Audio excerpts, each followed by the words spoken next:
Hello and welcome to TimesXP. We are taking a closer look at a growing crisis, one that's directly impacting the Indian Americans and Alaska Native community in the United States.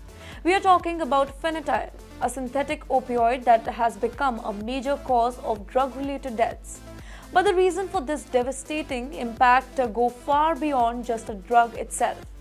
Let's start with some alarming numbers. Back in 2022, American Indians and Alaska Native individuals recorded 65.2 drug deaths per 1 lakh people. And that's double the national average in the United States, which stands at 32.6 per 1 lakh people. In fact, in certain states like Minnesota and Wisconsin, the gap is even wider. Now let's just understand why these communities are so vulnerable. Well, experts say that this isn't just about genetics.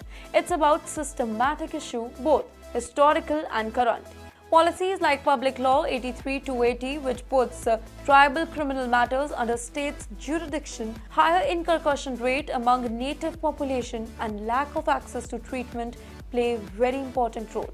Imagine trying to get help for addiction, but finding that health services are underfunded or simply unavailable. That's reality for many native communities. Let me give you an example. Access to methadone, a key treatment for opioid addiction, is much lower for American Indians and Alaska Native people as compared to other groups. But the challenges don't stop there.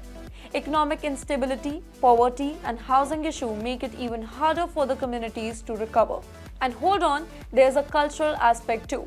Substance abuse and mental health treatments often fail to connect with native cultures, missing out a key ingredient for healing: cultural identity.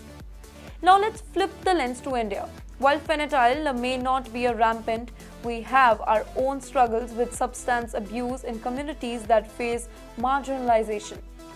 Think about how tribes in India deal with similar issues: limited access to healthcare, cultural disconnects in government programs, and systematic negligence. Don't this remind us how important it is to tailor solutions for each unique community? Well, coming back to the US, then there some native nations are leading the way.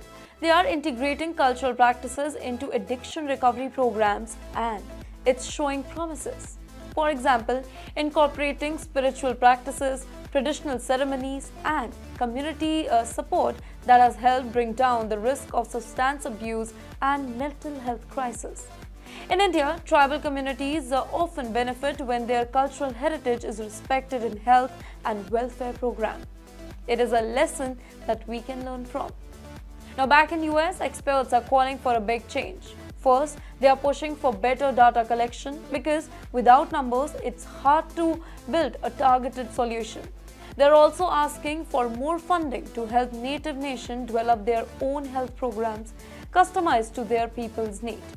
Healthcare access is another big focus. Regulatory reforms could actually make it easier for native community to access high-quality care for substance use disorders. And finally, the better collaboration between tribal, state, and federal government is much needed just to tackle the root cause: poverty, education gap, and systematic neglect. But, we can also do something. We can learn from this. Whether it's the United States or India, marginalized communities face unique challenges. Their voices must be heard and their culture must be respected is a solution.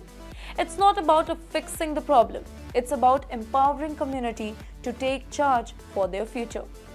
What are your thoughts on this crisis? Could India adapt similar cultural rooted approach to address substance issue in tribal areas?